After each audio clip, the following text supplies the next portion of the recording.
Evangelho de Lucas, no capítulo 2, a partir do versículo de número 41.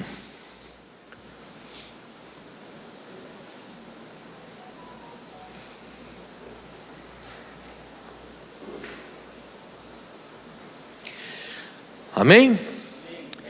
Vamos lá para a leitura. Eu vou ler de acordo com o que está ali. Eu trouxe uma versão diferente e quero que todos acompanhem igualmente. Ora, anualmente iam seus pais a Jerusalém para a festa da Páscoa.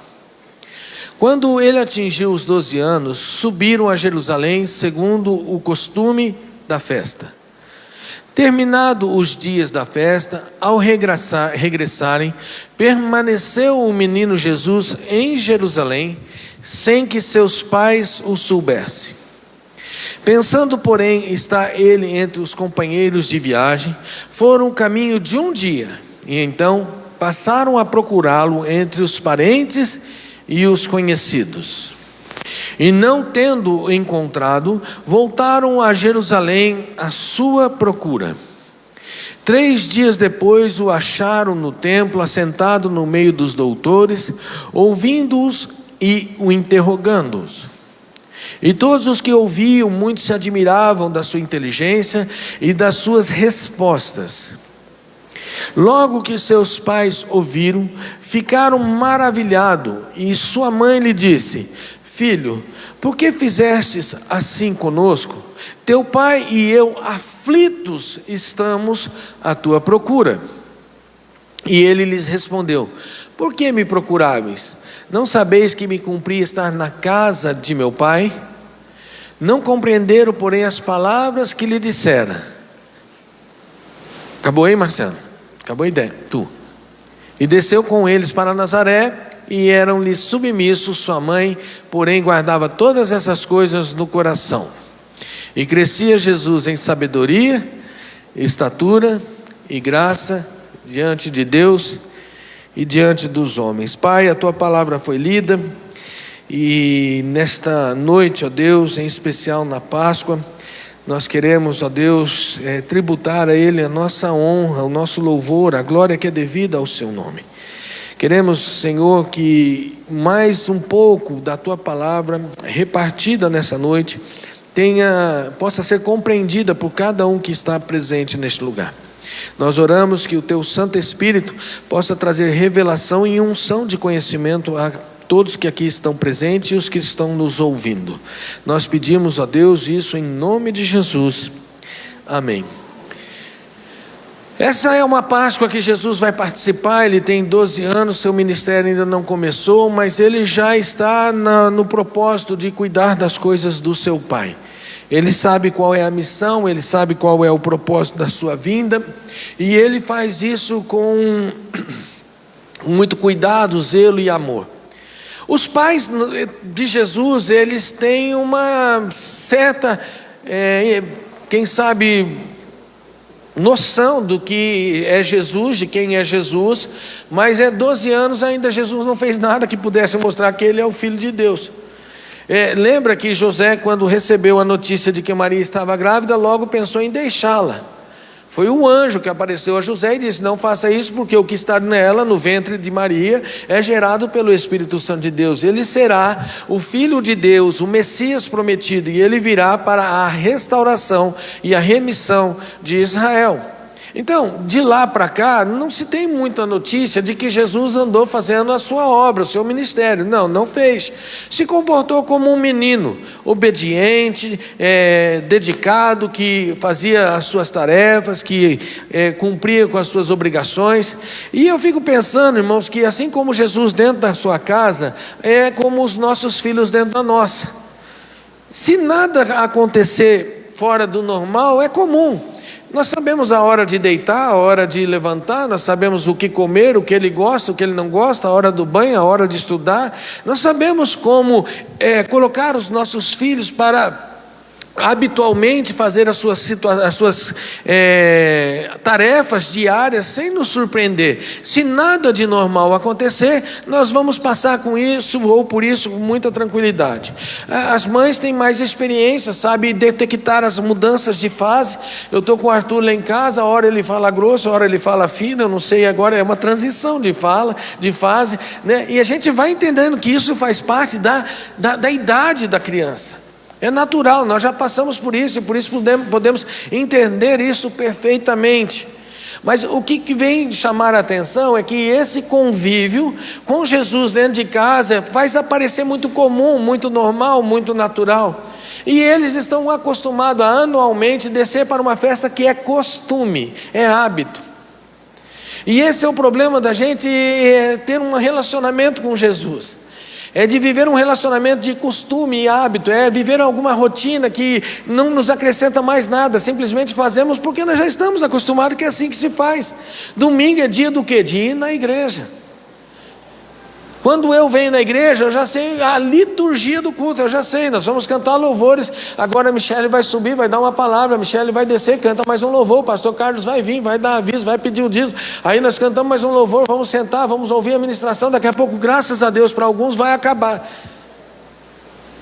Mas o que nós não entendemos, irmãos, é que nós fazemos isso por 52 vezes no ano, e nada está mudando, e nada está transformando. Pode ser que a presença de Jesus, ou a presença nesse ambiente, da presença dele, já esteja normal. É por isso que não incendeia mais o nosso coração, não aquece mais a nossa fé. É por isso que nós não construímos, edificamos, às vezes nós nem permitimos que a palavra alcance o meu coração. Exemplo, dependendo de quem prega, eu não vou nem ouvir. Dependendo do que vai pregar, eu levanto e vou embora. Por quê? Porque eu já sei o que é, eu já estou acostumado, está falando isso por causa disso, está falando aquilo por causa daquilo, e nós vamos fechando os nossos corações para esse tipo de situação. E o que nós não vamos nos apercebendo é esse relacionamento que nós vamos nos mantendo com quem está próximo a nós. E chegou o dia deles irem embora da festa, a festa havia acabado, e agora Maria e José iam retornar para sua casa. Eles moravam em Nazaré, Nazaré era uma aldeia muito pequena. Certamente todos que saíram de Nazaré para vir em Jerusalém, devia dar umas 400 pessoas, talvez no máximo, porque Nazaré naquele dia não tinha mais do que isso de habitantes, e eles retornaram todos juntos, e vai dizer o texto que eles voltaram no meio dos seus parentes e conhecidos. Então pensa bem comigo assim, parente e conhecido que saiu de Nazaré para ir para Jerusalém, serve o mesmo Deus que eu sirvo. Parente e conhecido, que saíram da cidade onde estava para ir para Jerusalém, por causa da festa da Páscoa, está no mesmo propósito que eu estou. Vem fazer aqui o que eu vim fazer. E talvez seja essa, irmãos, a grande armação de toda essa situação que a gente não nos apercebe. Eu vou falar daqui a pouco, no final, vou fazer uma conclusão lá com a Páscoa do Egito. Mas sabe o que Faraó falou para o Moisés e o Arão em relação a ir fazer uma oferta, um sacrifício de 3 dias de viagem? Ele falou assim: vocês vão, mas não vão muito longe não. Vocês podem ir ali no deserto, ou pode fazer aqui na terra do Egito. Vão, mas não vá muito longe. Vão, quando as pragas do gafanhoto fizeram, falou assim: vocês podem ir, mas as vossas mulheres e as vossas crianças vão ficar. Quem que vocês vão levar? Então, às vezes a gente não sai inteiro, a gente não sai completo. E encontrar mais alguém que eu conheço, ou parente meu aqui na igreja, parece que nós estamos dentro do mesmo propósito. Mas não é. Porque aquelas pessoas começaram a regressar para suas casas, e já fazia um dia, e Maria ainda não havia percebido a falta de Jesus no meio deles. Começaram a sentir a falta da presença de Jesus um dia depois de caminhada.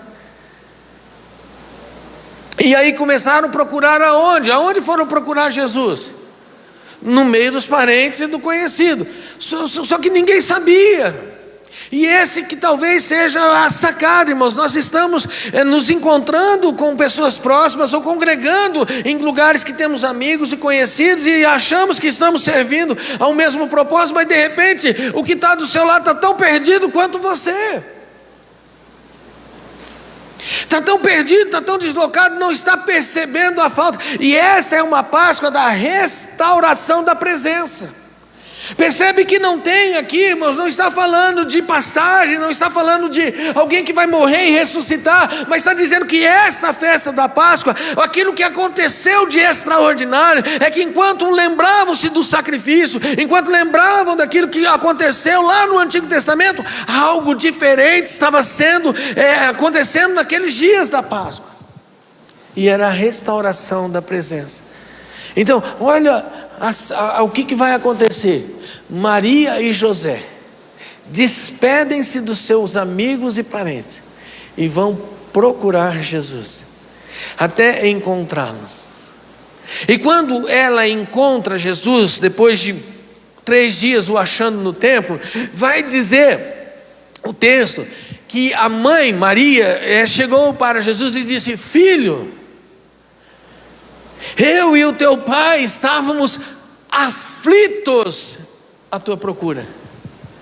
E meu irmão, é esse o sentimento que eu detecto nas pessoas que vêm conversar conosco, em relação a uma vida espiritual que está totalmente apagada.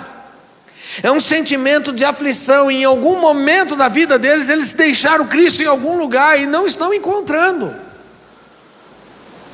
E não estão sabendo retomar, ou aonde é que deixaram essa presença. Se envolveram com amigos, se envolveram com parentes, e eles, por serem crentes, estão na mesma disposição. Não estão, talvez você não está entendendo. Não estão, porque se estivessem na disposição de ter o Cristo, ou achar o Cristo, eles não estariam em outro lugar a não ser aonde Cristo estava. Uma das coisas que nós mais estamos ouvindo nesses últimos dias é que Cristo está em mim e eu não preciso de paredes para vir adorar a Jesus Cristo. E eu dou 100% de razão quando essa pessoa é uma igreja de fato com as suas portas abertas, que ela adora ao Senhor de todos os dias, em todas as horas, busca a Deus em todos os momentos. De fato, ela é uma igreja que não precisa de paredes. Mas você e eu devemos concordar com uma coisa: quando nós ouvimos a pregação da palavra e fomos alcançados pelo Senhor Jesus, era necessário uma parede e alguém pregando lá dentro para que a gente pudesse ouvir, entrar e entregar ali, ter um memorial de entrega do nosso coração ao Senhor Jesus. O templo é um lugar consagrado, ou sagrado para o Senhor, aonde Ele disse: eu colocarei o meu nome neste lugar e ali me manifestarei. Aonde é que nós deixamos a presença? Talvez você tenha deixado a presença. Eu não estou aqui acusando, não estou aqui apontando o dedo, estou dizendo, você precisa fazer um exame.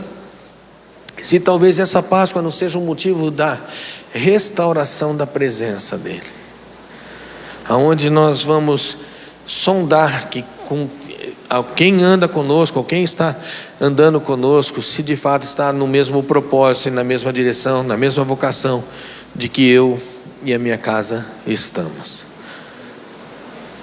A segunda Páscoa já aconteceu algo diferente. Se é uma segunda Páscoa ou se é uma outra Páscoa, não é do mesmo ano, não foi na mesma sequência. Jesus participou dessa com 12 anos, agora com 18 anos ele vai participar de uma outra Páscoa, mas agora ele já está com o seu ministério funcionando. Evangelho de João, no capítulo de número 2, se você puder acompanhar a leitura.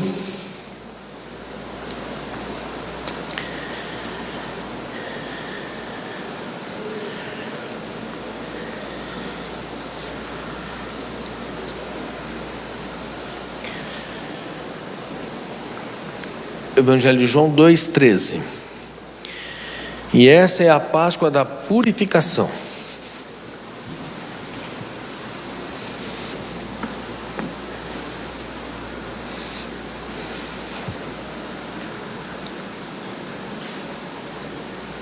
E você vai perceber que pela leitura a situação já é outra. Não é mais que alguém esqueceu Jesus, os pais de Jesus o esqueceram no templo, a restauração da presença, não vai falar sobre isso. Jesus agora está com o seu ministério e os dias são da festa das Páscoas. E vai dizer assim, a Páscoa dos judeus estava se aproximando e Jesus subiu para Jerusalém.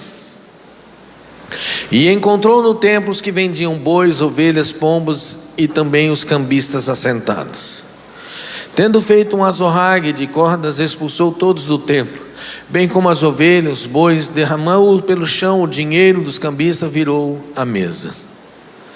E disse aos que vendiam as pombas: tirai daqui estas coisas e não façais da casa de meu pai casa de negócio. Lembraram-se os seus discípulos do que está escrito: o zelo da tua casa me consumirá. Perguntaram-lhe, pois, os judeus: que sinal nos mostras para fazer essas coisas? Jesus lhes respondeu: destruí esse santuário e em 3 dias eu o reconstruirei. Replicaram os judeus: em 46 anos foi edificado esse santuário e tu em 3 dias o levantarás? Ele, porém, se referia ao santuário do seu corpo. Amém? Nessa Páscoa, nesses dias de festa da Páscoa, Jesus, caminhando pelo templo, ele é tomado de um zelo que o faz ir para cima daqueles que estavam no templo. Não era errado ter os cambistas no templo, não era errado ter os animais sendo oferecidos para o sacrifício.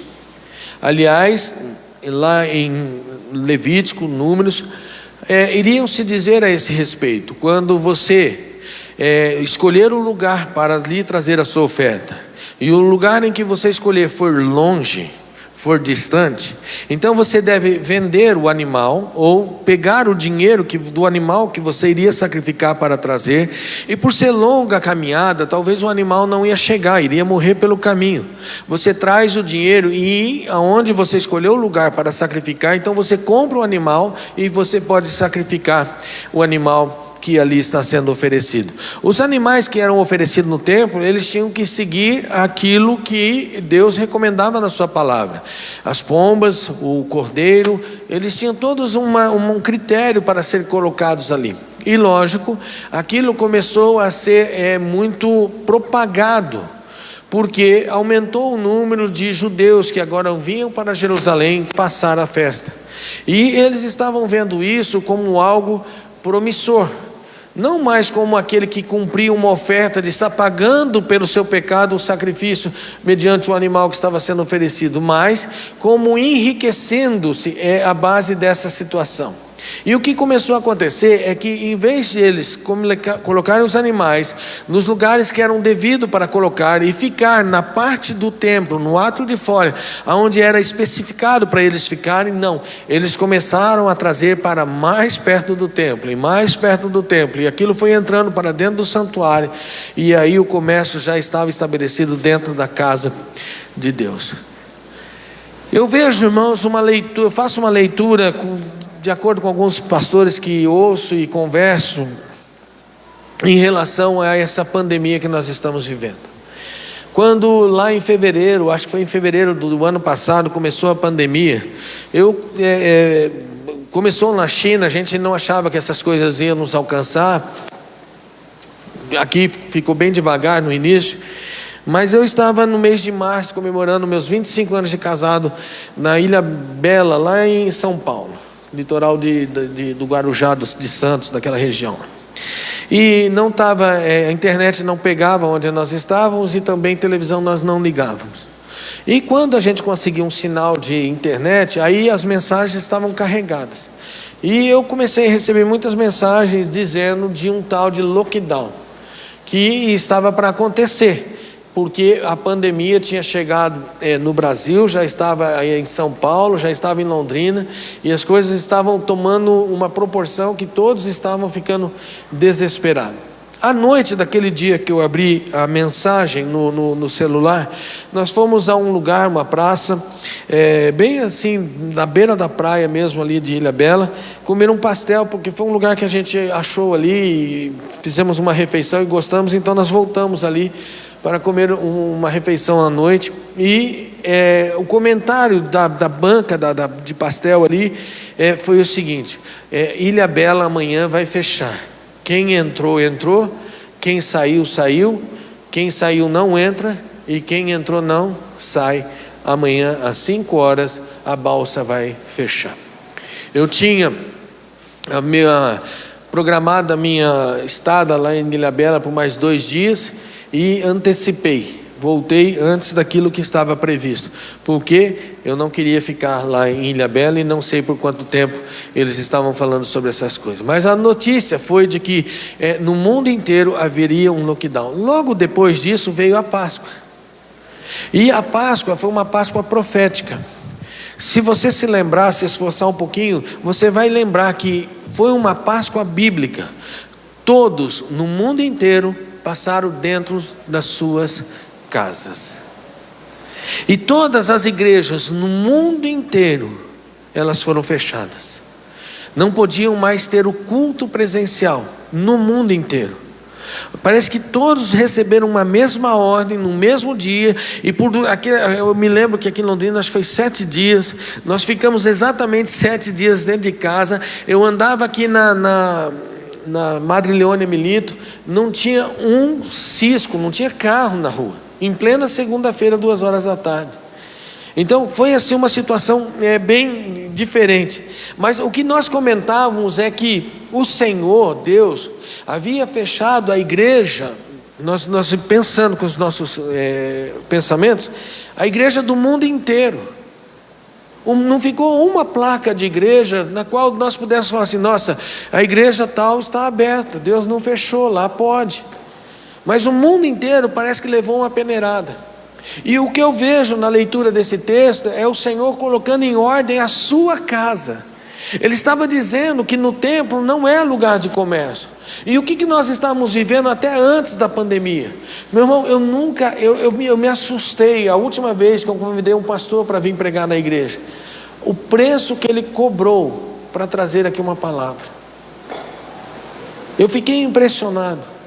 A internet começou a divulgar a tabela de preço de pregadores que pregavam, que se você quisesse trazer, convidá-lo para pregar, você tinha que dispor para pregar. Isso foi aumentando de tal maneira que nós já não tínhamos pastores que cuidavam das ovelhas.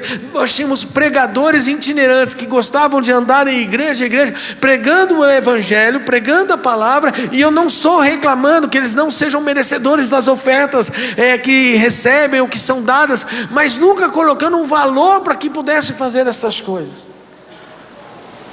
E aí, irmãos, de repente a igreja do mundo inteiro fecha. Aonde esses pregadores vão pregar agora? Não tem mais igreja aberta, não tem mais rebanho, não tem mais sentido o ministério que eles faziam. Então, essa Páscoa que eu li aqui, que Jesus está colocando a casa de Deus em ordem, é uma Páscoa como a nós comemoramos no ano passado, todos dentro da sua casa, e Deus organizando a sua igreja. Porque as coisas, irmãos, precisavam voltar ao devido lugar que elas tinham que ficar. Nós passamos por muitas situações de termos que adaptar, de termos que entender o que estava acontecendo, de saber sondar o nosso coração, de fazer uma leitura espiritual de todos os momentos. Fomos tomados de algum certo pavor, algum certo medo, algum certo temor, mas uma das coisas que está bem clara é que o joio continua em pé e o trigo está se prostrando, está buscando ao Senhor, está se dobrando, curvando diante do Deus Altíssimo. E foi isso que Jesus falou. Ele falou assim: vocês não devem se preocupar com a colheita, deixa crescer junto. Mas na hora de ceifar, nós vamos saber quem que é trigo e quem é joio. E o joio não dobra. Por isso que é fácil de recolher no final. Porque o joio não se prostra, o trigo se inclina e o joio permanece de pé. Então, esses dias eu estou ouvindo muitas pessoas dizendo assim: eu não preciso da igreja, Eu não preciso do templo. Eu sirvo a Deus assim, do meu jeito, e está muito fácil, está muito fácil. Não tem confronto, não tem, sabe, embate, não tem guerra. Não tem crescimento, não tem edificação, não tem, sabe, eu não preciso ouvir o que eu não quero ouvir, mas às vezes é bom você ouvir o que você não quer ouvir para saber se o teu coração é curado. É para nós ouvirmos se alguém, sabe, está pensando diferente da gente, e as coisas que nos fazem crescer exatamente são as diferenças. Então essa Páscoa era uma Páscoa que foi diferente. O motivo ali era uma purificação, era uma restauração das coisas no seu devido lugar. Quem sabe essa Páscoa seja para nós uma Páscoa de purificação, uma Páscoa para nós revermos os nossos costumes, hábitos diante do Senhor. Mas há uma terceira Páscoa, existem mais, mas eu quero falar de uma terceira Páscoa, que está no capítulo 6 do Evangelho de João, e esta é a Páscoa do milagre.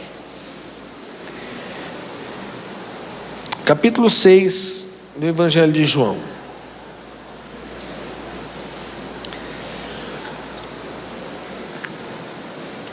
Eu vou ler 2 versículos, porque eu usei a leitura desse texto para ministrar o dízimo para vocês, e eu li todo ele, então não vou ler novamente, você já sabe qual é o contexto, mas vai falar ali, irmãos, de que agora Jesus não está no templo, Jesus está no meio da multidão.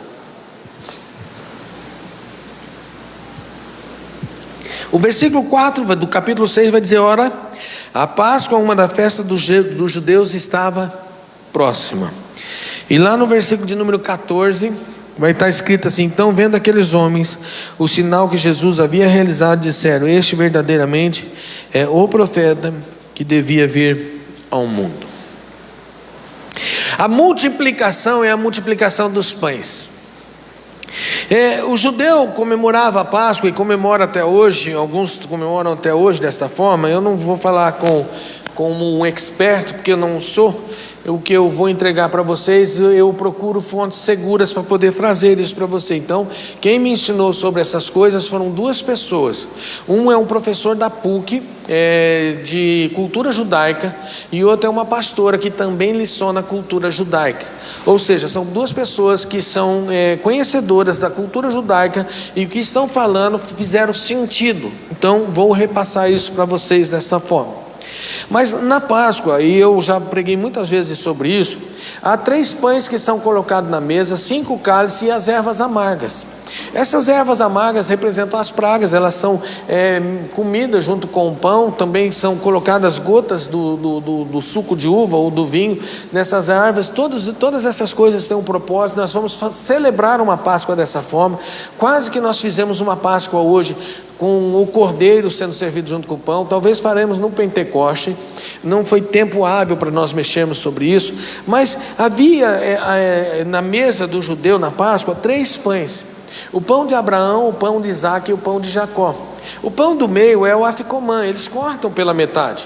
Metade eles deixam na mesa, metade eles escondem. Por quê? Isaac é o filho da promessa. A outra metade seria o filho de Deus, que seria a promessa que o Senhor estava prometendo vir para salvar Israel. Então, por isso a mesma simbologia. Eles não comiam a metade que cortavam, apenas cortavam a metade.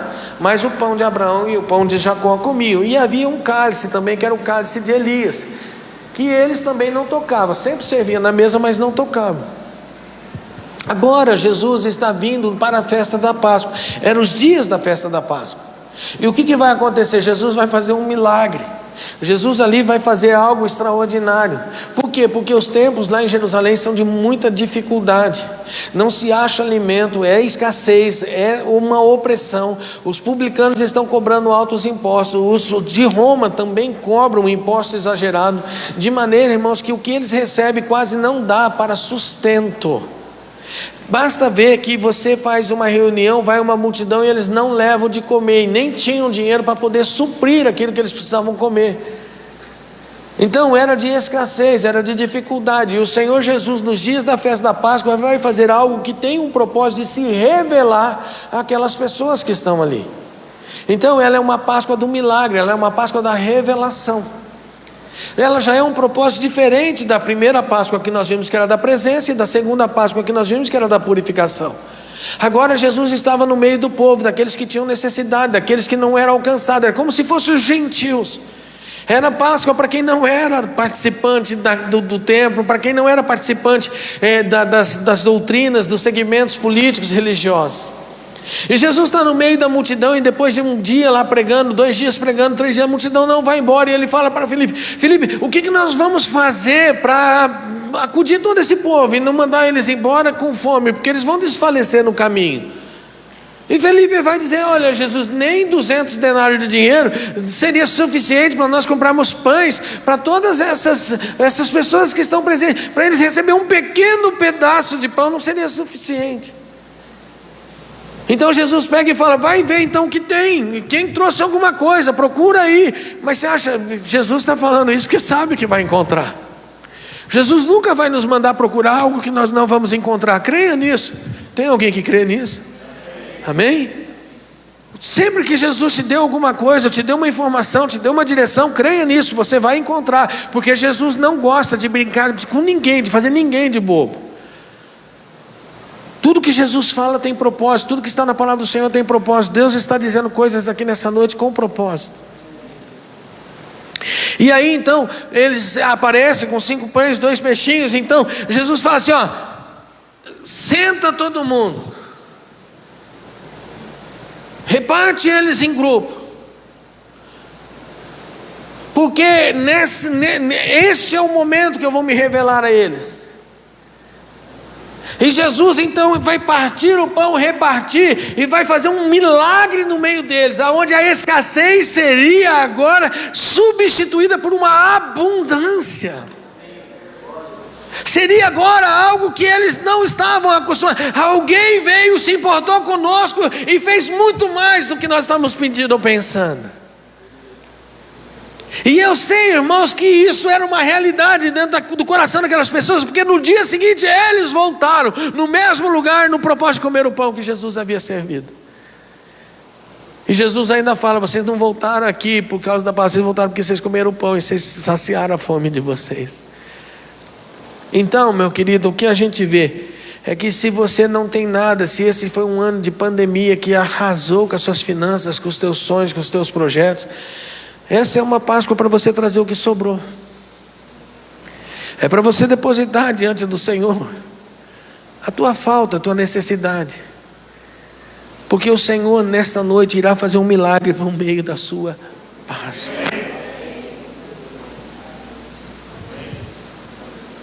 Então ela é uma Páscoa diferente. Ela não é uma Páscoa como essa que nós estamos com o hábito e costume de todos os anos vir aqui e comemorar. Ela traz um sentido que para mim pode ser o da restauração da presença, para você pode ser da purificação, de destruir o templo e restaurá-lo em 3 dias novamente, do templo que esteve vazio da presença, mas que agora ele está cheio, ele está voltando a incendiar novamente. Ou ele pode ser a Páscoa que Deus vai fazer um milagre na sua vida, na tua saúde, na tua finança, no teu relacionamento.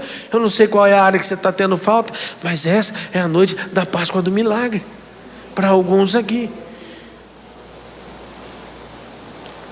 Mas se eu acabasse a mensagem aqui, a gente poderia falar assim: pastor, mas será que é isso mesmo que é Páscoa? Porque quando a gente lê lá em Êxodo, a Páscoa era passagem, esse é o significado da palavra, era passagem, saindo do Egito para entrar na terra prometida. Sim, era isso, mas você não percebeu o contexto anterior? O que precedeu isso? O Senhor Deus Todo-Poderoso falou assim: agora vocês vão me conhecer como Deus Todo-Poderoso, e eu com a minha mão de poder vou fazer com que o meu nome seja glorificado em Faraó.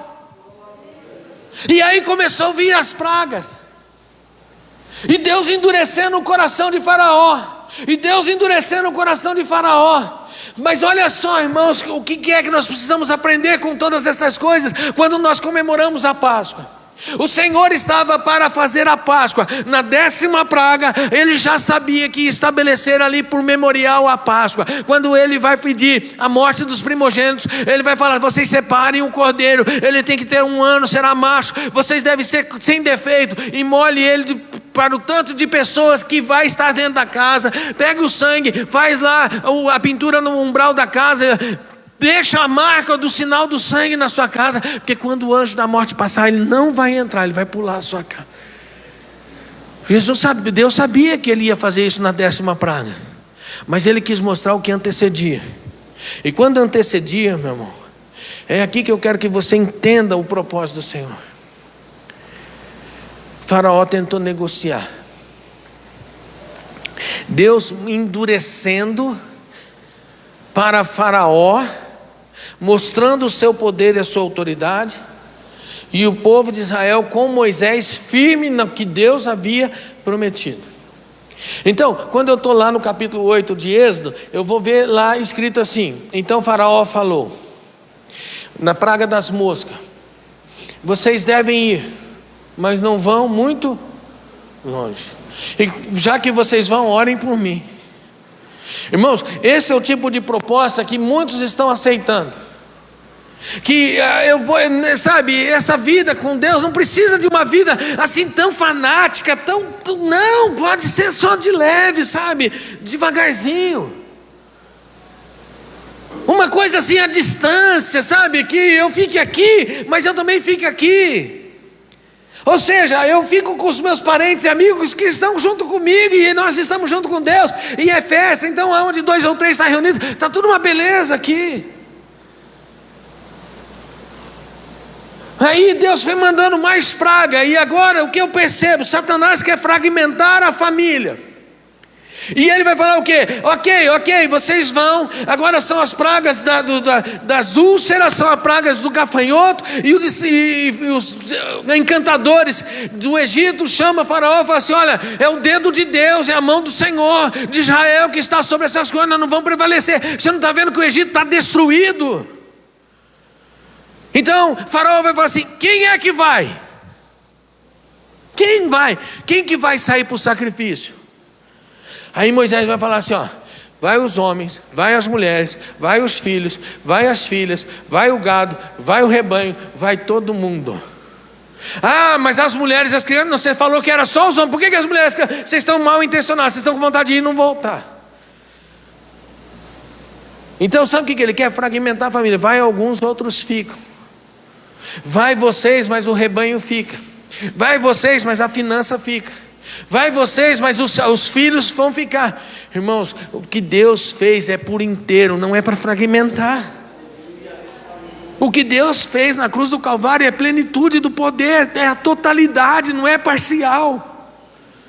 E é isso que nós estamos negociando. Daqui a pouco eu vou comer do corpo de Cristo, do símbolo do pão, que é o corpo de Cristo, vou beber do sangue, que é a nova aliança, e aí eu vou aceitar as fragmentações da minha vida, na minha família. Então está faltando consciência, está faltando entendimento ao comer do pão e ao beber do cálice. E talvez isso seja uma palavra de muito desafio para você entender. Pastor, não é bem assim, mas deixa eu te falar, não tem meio termo, meu amigo. Ou você fragmenta ou você vai inteiro. E eu vou pregar e vou insistir para que você possa ir inteiro. Porque o Filho de Deus foi ofertado inteiro, não foi por pedaços. E aí então nós vamos vendo que muitos já teriam cedido, Hermes. Muitos já teriam cedido. Vamos deixar a parte aí, Deus nos dá mais, o Senhor estará conosco. Não, irmão, você não está entendendo. Um reino é formado por uma mentalidade de pessoas que não vão aceitar jamais uma derrota, porque se aceitarem uma derrota, o reino não é poderoso. Existiu um reino que é mais poderoso do que esse, o que venceu. E como ninguém vence o reino de Deus, nós precisamos entender que a postura nossa não é negociar, é simplesmente de tomar posse. Já está conquistado, já está decretado, já está feito. Não há uma nova oferta, não há uma nova forma, não existe uma outra condição. Então eu não posso fragmentar, não dá para aceitar metade, não dá para aceitar 75%. Não, eu tenho que aceitar a totalidade. Pastor, mas eu vou perder tudo. Você não perde, você não perde. Se você confiar no que Deus está falando, nos seus símbolos, eu tenho os sinais de que o que Ele falou, Ele prometeu, e Ele cumpriu. Então não dá para fragmentar. Então você percebe que o sentido da Páscoa não é só a passagem. Aí Deus, olha, Deus vai falar assim, ó: peça agora o ouro e a prata do Egito, porque vocês vão tirar tudo deles e vão sair com as mãos cheias. Vocês não vão sair só com a família de vocês, vocês vão sair com a restituição, vocês vão sair com a restauração. Vocês sairão completos, não terão falta de nada, porque eu sou Deus que sou engrandecido na situação difícil. E aí, meus irmãos, nós vamos vendo a maior, não houve ainda. Alguém foi saqueado como o Egito foi pelo povo do Senhor, que não usou uma arma de guerra, não usou uma arma bélica, não usou uma arma militar no mundo natural para destruir o Egito, mas que foram saqueados, que foram deixados, os conselheiros de Faraó falaram: o Egito está destruído, destruído.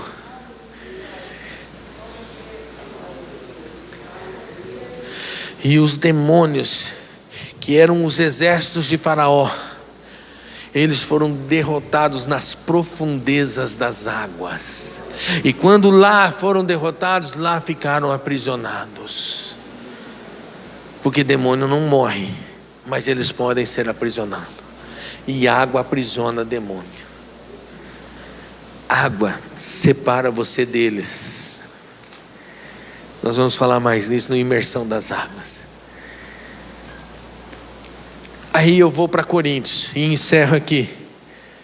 E Paulo vai dizer assim, ó: examine-se, pois, o homem a si mesmo, e veja qual é o diagnóstico que vai fazer com que você, ao comer do pão e ao beber do cálice, faça valer o sacrifício que Jesus Cristo fez na cruz do Calvário, para que você seja curado dessa situação. Porque Páscoa, desde antes da fundação do mundo, o Cordeiro já foi imolado. Ele já venceu antes da fundação do mundo. A obra é completa, nós só precisamos externar isso na hora que nós formos comer do seu pão e beber do seu sangue. Essa é a nova aliança, estendida para mim, por mim e por você. Qual é o motivo hoje que vai valer a pena você tomar a Páscoa, tomar a ceia? O que é que você vai examinar no seu corpo e vai falar: pastor, essa Páscoa é a Páscoa da restauração da presença, essa Páscoa é a Páscoa da purificação, ou essa Páscoa é a Páscoa do meu milagre, essa Páscoa é a Páscoa da minha conquista, essa Páscoa é o memorial das coisas que eu precisava entender, e Deus pôs o início de um novo ciclo na minha vida. É a Páscoa do meu milagre, é a Páscoa que eu vou trazer o meu pouco diante do Senhor, e eu sei que Ele vai multiplicar. O que é, meu irmão, que quando eu e você estendemos a mão para tomar o pão, tomar e comer o pão, tomar e beber o cálice, vai valer a pena Jesus ter morrido na cruz do Calvário por nós. Vamos fechar os nossos olhos e vamos pensar um pouco sobre isso, para que você possa examinar a você mesmo, enquanto você está em oração, confessando ao Senhor os teus pecados, percebendo toda a situação que precisa ser envolvida. Quero chamar os presbíteros que vão nos ajudar aqui para vir à frente, pastor Wilson. Alguém pode ver se as crianças terminaram a aula, para descerem também, senão nós vamos levar a ceia até eles.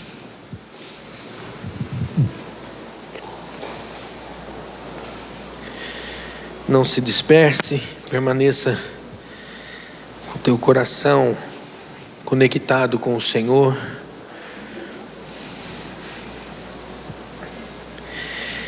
houve uma última Páscoa, e essa foi a Páscoa em que Jesus foi traído.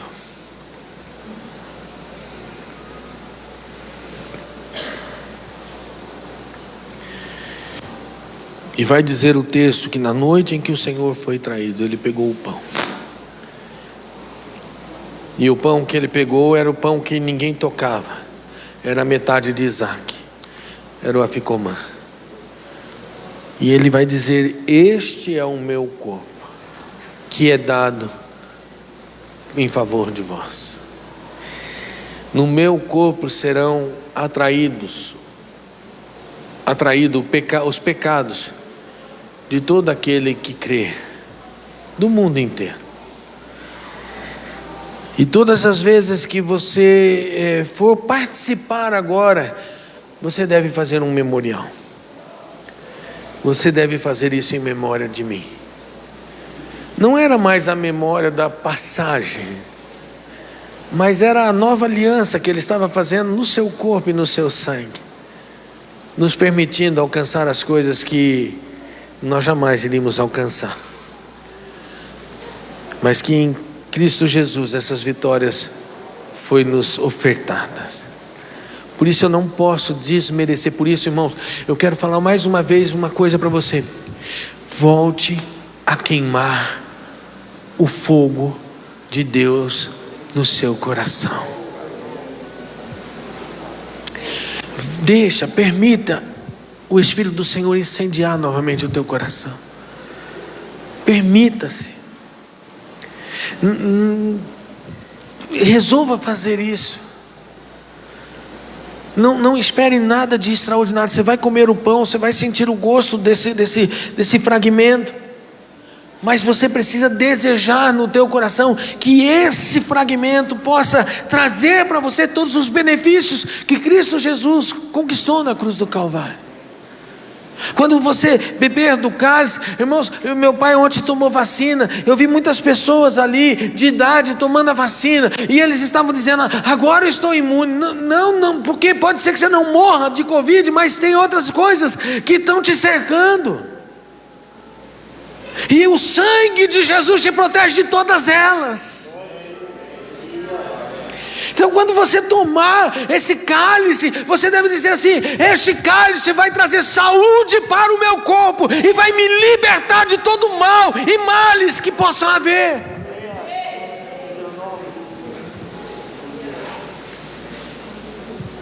Porque, irmãos, é valorizar o sacrifício que Jesus fez quando nós pensamos dessa forma.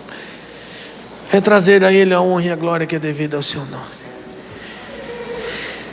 Pai, em nome de Jesus, nós clamamos ao Senhor misericórdia e perdão pelos nossos pecados. Estamos envergonhados, ó Deus, de orar ao Senhor devido ao comportamento que temos e que sabemos, ó Deus, que o Senhor não está aprovando. Se porventura, Pai, eu tenho me distraído e não me apercebido que o Senhor se entristeceu, eu clamo ao Senhor misericórdia e perdão. Eu não tenho nenhum prazer e alegria em entristecer o Senhor. Peço a Deus que a alegria do Senhor possa mover-se em minha vida. Peço a Deus que a saúde, a vida do Senhor possa iluminar todo o meu ser. Eu clamo ao Senhor por tua bondade e pela direção que me conduz ao bom caminho e o único caminho. Eu oro te pedindo, ó Deus, e pedindo para que o nome de Jesus seja exaltado e engrandecido.